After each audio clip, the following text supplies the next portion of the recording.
नमस्कार, आप देख रहे हैं न्यूज 31 और मैं हूं आपके साथ किरण। अंकिता भंडारी प्रकरण को लेकर प्रस्तावित 8 फरवरी की महापंचायत को लेकर उत्तराखंड की राजनीति में हलचल तेज हो गई है। जैसे जैसे महापंचायत की तारीख नजदीक आ रही है, वैसे वैसे राजनीतिक दलों और सामाजिक संगठनों की सक्रियता भी तेज हो गई है। इसी क्रम में अब पूर्व मुख्यमंत्री और कांग्रेस के वरिष्ठ नेता हरीश रावत खुलकर इस महापंचायत के समर्थन में सामने आए हैं। हरीश रावत ने इस मुद्दे पर बड़ा बयान देते हुए कहा कि अंकिता को न्याय दिलाने की लड़ाई सिर्फ किसी एक दल की नहीं बल्कि पूरे समाज और लोकतंत्र से जुड़े हर वर्ग की लड़ाई है। उन्होंने बताया कि इंडिया गठबंधन से जुड़े सभी सहयोगी दलों, उनके साथ जुड़े लाइक माइंडेड कर्मचारी संगठनों और विभिन्न सामाजिक संगठनों के साथ इस विषय पर गंभीर और व्यापक विचार विमर्श किया गया है। पूर्व मुख्यमंत्री ने जानकारी दी है कि इस संबंध में अब तक 2 दौर की अहम बैठकें आयोजित की जा चुकी हैं, जिनमें महापंचायत के उद्देश्य, उसकी रणनीति और आंदोलन की दिशा को लेकर विस्तार से चर्चा हुई।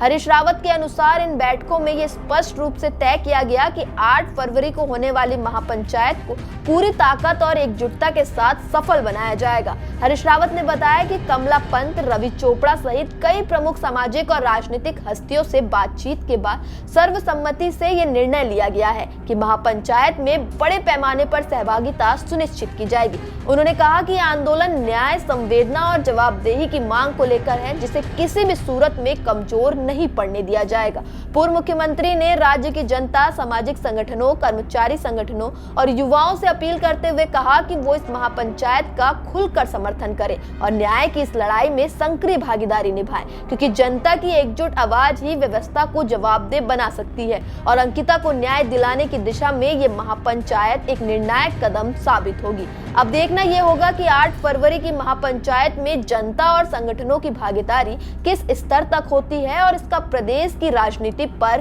क्या असर पड़ता है। इंडिया गठबंधन के सब साथियों ने, हमने और हमारे साथ हमारे लाइक माइंडेड कई कर्मचारी संगठन और ऑर्गेनाइजेशंस ने 2 राउंड की हमने बातचीत की और उसमें हमने 8 तारीख की जो महापंचायत है अंकिता प्रकरण को लेकर के उसके विभिन्न पहलुओं पर विचार विमर्श किया और विचार विमर्श करने के बाद हम श्रीमती कमला पंत जी, रवि चोपड़ा जी आदि से बातचीत करने के बाद हमने ये निर्णय लिया कि हम 8 तारीख की महापंचायत में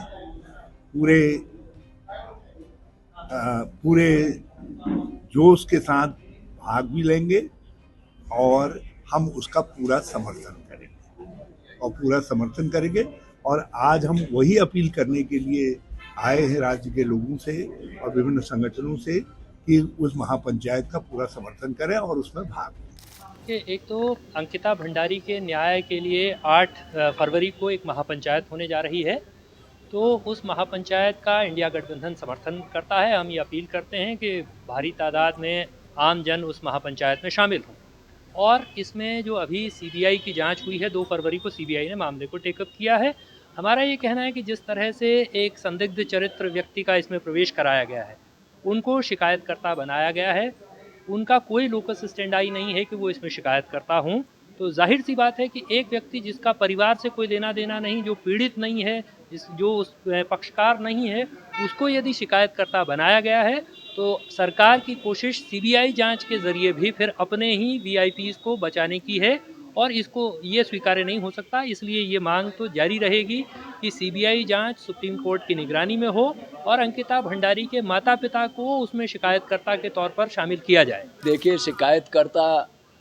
अचानक प्रकट हुए, इसलिए संदिग्ध और संदेह के घेरे में जोशी जी 3 साल तक दिखाई नहीं दिए। इस पूरे घटना में अचानक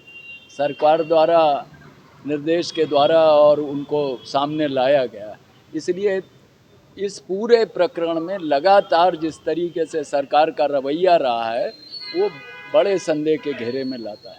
इसलिए हमारा उस पर बहुत गहरी चिंता है और इसको हम रिजेक्ट करते हैं। मूलतः जो उनके माता पिता हैं, उनके जो सवाल हैं, उसके आधार पर चार्जशीट दाखिल हो और उसकी जांच को, बुनियादी जांच को बनाया जाए। उससे सरकार बच रही है। शायद वो सोचती है इससे वो घेरे में आ सकती है।